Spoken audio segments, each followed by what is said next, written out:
Good morning everyone, welcome to I spine. This is Shivani Saxena. Hope you are very well. So guys, आज की video में हम लोग बात करने वाले हैं किसके बारे में बात करेंगे। 13 चैप्टर के पार्ट नंबर 3 के बारे में बात करने वाले हैं।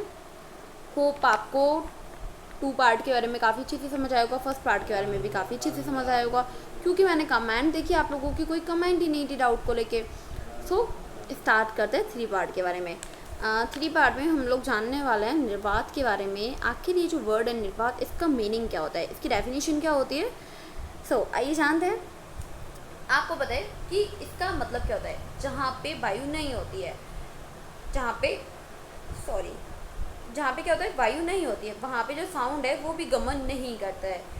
साउंड के गमन के लिए हमें नीड होती है ठोस, द्रव एंड गैस की, जो मैं आपको पहले भी बता चुकी हूँ, फर्स्ट पार्ट में भी एंड सेकंड पार्ट में भी। जिन लोगों ने फर्स्ट एंड सेकंड पार्ट देखा है उनको काफ़ी अच्छे से समझ आ रहा होगा। जिसने नहीं देखा है वो पहले जाके फर्स्ट एंड सेकंड पार्ट देखें, देन थर्ड देखेंगे तो काफ़ी इजीली समझ आएगा। सो तीनों के माध्यम से ही आवाज़ आसानी से संचलित हो सकती है। हम आवाज़ को किस तरीके से सुन पाते हैं, आपको पता है कि आवाज़ को सुनता कौन है, हम लोग सुनते हैं। आखिर सुन कैसे पाते हैं, ये भी तो हम लोगों को पता रहना चाहिए ना। सो आइए इसके बारे में भी जान लेते हैं। आपको पता है कि कानों के माध्यम से हम क्या करते हैं, आवाज़ को सुन पाते हैं। कानों के माध्यम से हमने आवाज़ को सुन लिया। अब जनरली कानों को भी 3 भागों में बांटा जाता है। 3 भागों में कैसे कि बाहरी, मध्य और आंतरिक। किसके कितने भागों में बांटा जाता है कान को, बाहरी, मध्य और आंतरिक, ये आपको ध्यान रखना है। अब देन आपको ये भी समझ लेना है इसमें कि कान के माध्यम से जो भी आवाज़ें हम सुन पाते हैं वो क्या कहलाती हैं। जैसे कि कर्णपटय है, तो इसके कर्णपटय है जो होता है ना, उसके माध्यम से हम सुन पाते हैं काफ़ी अच्छे से। अब यहाँ पे वर्ड आया कर्णपटय है। आखिर ये कर्णपटय वर्ड क्या होता है, इसका मीनिंग क्या होता है, इसको जान लेते हैं पहले, क्योंकि इसका डाउट भी तो क्लियर होना ज़रूरी है ना। अगर कोई बोल दे कि कर्णपटय है तो ये होता है, तो क्या मान लेंगे, पहले इसके बारे में नॉलेज गेन करना बहुत ज़रूरी है। तो कर्णपटय के बारे में पहले बात कर लेते हैं कि आखिर इसका मतलब है क्या। तो कर्णपटय, हाँ, इसके बारे में अगर आपको बताया जाए तो एक झिल्ली नुमा स्ट्रक्चर होता है, ठीक है। अब कर्णपटय क्या होता है कि इसमें जैसे आपका तनित है, रबड़ है, कि सीट को समान होता है ये। अब जो कंपन के माध्यम से क्या करता है, कंपित होने लगता है, कंपित होगा। अब कंपित जैसे कि आपको बताया जाए कि जो आवाज़ है, आवाज़ क्या है, मतलब जो कर्णपटय है, कानों के जो भी अंदर कण होते हैं उसको बाहर भेजा जाता है, और उसको भेजने के बाद में कर्णपटय तक उसको भेजा गया, देन वहाँ से संकेतों को मस्तिष्क तक भेजा जाएगा। अब उसके बाद से देन हमें आवाज़ आसानी से सुनाई देती है।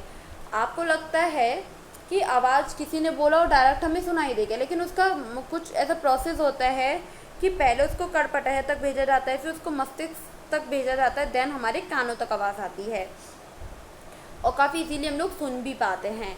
ये आपको ध्यान रखना है। इसके बारे में आप यहाँ पे रीड भी कर पा रहे होंगे।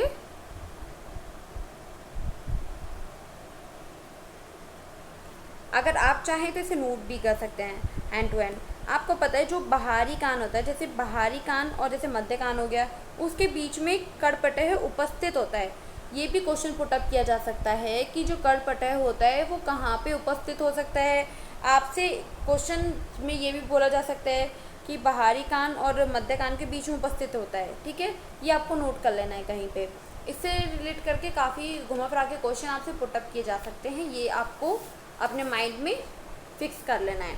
अब जो भी विभिन्न प्रकार की आवाज़ें हैं, जैसे कोई भी विभिन्न प्रकार की आवाज़ें आ सकती हैं, जब इस तरीके से इसको हीट करती है ना तो कंपन होता है। अब जो कंपन होता है उससे क्या होता है, ध्वनि उत्पन्न होती है, आवाज़ उत्पन्न करती है। अब इन तीनों में क्या होता है कि एक हड्डी होती है, हड्डियाँ होती हैं, इस तीनों के माध्यम से ही, हड्डियों के माध्यम से आप हड्डी के बारे में जान पाएंगे। ये हड्डियाँ हैं 3 यहाँ पे। तो ये हड्डियाँ, आखिर ये 3 हड्डियों के नाम क्या है ये भी आपको जान लेते हैं। आपको पता है कि इन तीनों हड्डियों के नाम होते हैं, एक तो मेलिसोस होता है, एक इंकस होता है और एक आपका होता है स्टेपिस। ओके, ये 3 हड्डियों के नाम हैं। अब जो स्टेपिस जो होती है वो हमारे शरीर की सबसे छोटी हड्डी होती है। ये कर्णपटय पे उपस्थित होती है। उपस्थित जो भी आपका वाइब्रेशन हो रहा है, या फिर हड्डी नुमा जो भी स्ट्रक्चर है आगे पीछे या फिर आपका नर तक पहुंचता है, देन जो नर होता है वो मस्तिष्क तक पहुंचाता है, देन हम सुन पाते हैं कि आखिर जो सामने वाला बंदा है वो बोल क्या रहा है। ठीक है, सामने वाला पर्सन किस बारे में बात कर रहा है हम उसको काफ़ी इजीली सुन पाते हैं, ये आपको ध्यान रखना है। और आपको ये भी समझ लेना है यहाँ पे, एक मिनट, जो कंपन है, कंपन का आयाम और जो भी आवर्तक काल है, जो भी आवृत्ति है, वो क्या होता है, दोलन। दोलन क्या होता है, दोलन गति के बारे में मैंने आपको बताया था। दोलन गति आप लास्ट के चैप्टर्स में भी पढ़ चुके हैं, लास्ट के क्लासेस में भी आप दोलन गति के बारे में पढ़ चुके हैं। आखिर ये दोलन गति होता क्या है, पहले इसके बारे में बात कर लेते हैं। यहाँ पे आप देख पा रहे हैं ये वर्ड आ रहा है दोलन, तो इसके बारे में पहले बात करते हैं। आपको पता है कि बार बार किसी भी वस्तु को इधर उधर गति करना ही क्या कहलाता है, कंपन कहलाता है, और इसी गति को हम दोलन गति कहते हैं। ठीक है, कंपन करना मतलब दोलन गति करना, ये आपको ध्यान रखना है, नोट भी कर लेना है। अब कंपन क्या करते हैं, कंपन का जो आयाम होता है वो क्या होता है, इसके बारे में बात करते हैं। तो अगर बात करी जाए जो कंपन का आयाम होता है, जब कोई भी कंपित वस्तु अपने निर्दिष्ट बिंदु से या फिर संतुलित जो बिंदु है उससे अधिकतम दूरी तय करती है तो वह आपका आयाम कहलाती है। अब आयाम को कम करने के लिए आवाज़ें कम होती हैं, आयाम ज़्यादा होगा तो आवाज़ें क्या होंगी, आवाज़ें भी तेज़ होंगी, ये आपको समझ लेना है। देन आपका वर्ड आता है आवृत्ति। आवृत्ति क्या होता है, आवृत्ति के बारे में आपको पता है, नहीं पता होगा, आइए मैं आपको बताती हूँ। एंड फिर से रिपीट करती हूँ, आपको इन्जॉय लेके पढ़ना है, इंटरेस्टिंग समझ के पढ़ना है, काफ़ी मज़ा आएगा अगर आप इसको काफ़ी अच्छे से पढ़ते हैं, कूल माइंड से पढ़ते हैं। माइंड पे कोई भी टेंशन वगैरह की कोई नीड नहीं है, काफ़ी अच्छे से पढ़िए आपको। ठीक है, तो आवृत्ति क्या होता है, आइए बात करते हैं।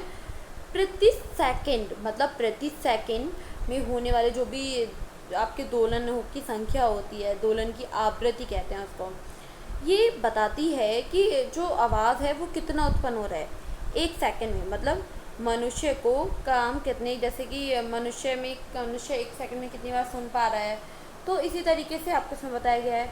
आवृत्ति को हर्ज के द्वारा मापा जाता है, ये आपको नोट कर लेना है, किसके द्वारा मापा जाता है, हर्ज के द्वारा इसको मापा जाता है।